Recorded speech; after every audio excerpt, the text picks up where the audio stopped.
Dans l'épisode d'aujourd'hui, je vais vous partager un petit peu ce qui se passe en ce moment dans ma tête. J'ai une espèce de petit sentiment d'être un petit peu perdu, particulièrement entre deux projets. Donc je vais simplement parler à cœur ouvert de la manière dont j'essaie de structurer un petit peu mes pensées en ce moment.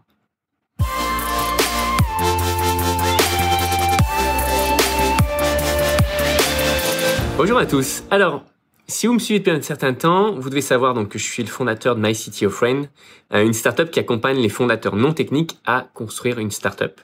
J'ai créé des tonnes de cours en ligne, etc. Et on a eu une année un petit peu difficile l'année dernière. Et donc, parce qu'on a eu cette année financièrement difficile, j'ai créé un outil qui m'a permis d'automatiser tout ce qui est production vidéo, production de podcasts, etc. Et cet outil devient un nouveau projet qui vient complément puisqu'il aide My City of Friends à subsister, puisque aujourd'hui je vis grâce à My City of Friends au service que j'accompagne à de nombreuses startups.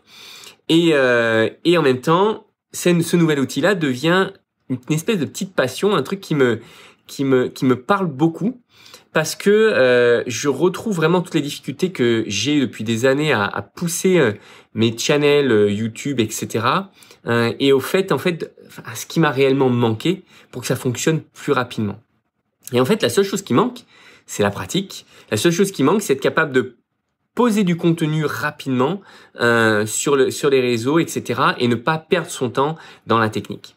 Et même si j'étais quelqu'un de particulièrement technique, il y a toujours un temps incompressible d'éditer des vidéos, etc., etc. Bref, tout ça pour dire qu'aujourd'hui, mon cœur balance entre ces deux projets. My City of Friends est un projet long terme avec une vision un peu folle de dire que demain l'intelligence artificielle va permettre de créer des projets, des entreprises tech, des startups, et va surtout permettre à des personnes qui sont non techniques de le faire beaucoup plus rapidement. Néanmoins, c'est un projet qui prendra des années et des années, qui demande un travail phénoménal en termes de conception, d'adaptive coaching, etc. et qui est vraiment un marathon voire même un trail de dizaines et dizaines de kilomètres sur lequel il faut s'entraîner et sur lequel c'est forcément du long terme. Marketing Automation Ninja, MAN, comme je l'appelle facilement, est donc l'outil qui permet aujourd'hui me permet surtout, essentiellement moi, de publier en masse sur My City of Friends, de publier également sur mon podcast personnel. Et attention, je vous l'annonce, je vais lancer un troisième channel pour Marketing Automation Ninja. Donc ça va être en réalité 3 podcasts plus 3 chaînes YouTube, et chacune en anglais et en français. Donc c'est complètement fou. Et en fait, c'est un challenge où je sais très bien, en fait, même ce que vous pouvez penser, ce que beaucoup de gens pourraient penser, c'est impossible, en fait, de produire autant. Alors, vous savez, moi et l'impossible, j'aime bien ce qui est impossible parce que justement, c'est j'aime bien les challenges.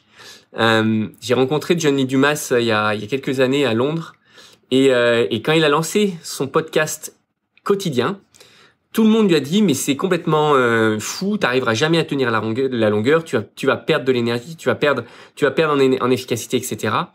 Et ils avaient tort parce que ça fait plus de 10 ans qu'il fait ça, qu'il publie de manière quotidienne. Il a interviewé les plus grands du monde du web marketing, etc.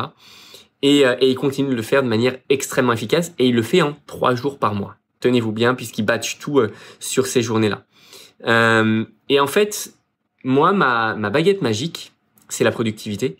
Ma baguette magique, c'est l'automatisation. C'est ces deux sujets-là qui fait que je suis capable de pouvoir pousser My City of Friends très loin, et également de mettre à disposition ce savoir-faire avec Marketing Automation Ninja. Et donc, il n'y a rien de mieux que de finalement prouver à tout le monde qu'il est possible de pouvoir lancer et produire 12 shows, parce qu'en final, 12 shows, ça fait 3 podcasts. Oui, c'est ça, si on compte toutes les langues, ça fait ça. 3 podcasts, 3 chaînes vidéo dans les 2 langues, donc ça fait en tout 12 shows.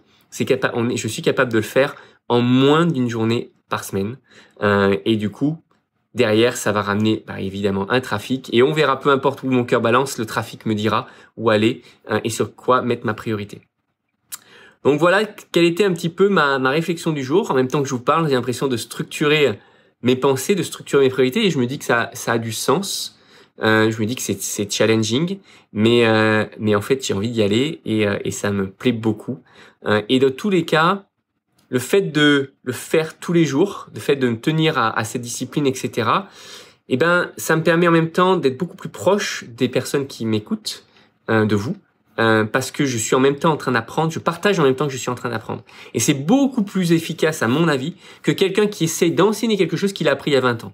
Parce qu'il a complètement oublié la manière dont il a appris les choses. Alors que quand on le fait sur le tas, ben on ressent réellement plus qu'est-ce qu'il faut qu'on apprenne et on voit les appréhensions, etc. On peut partager.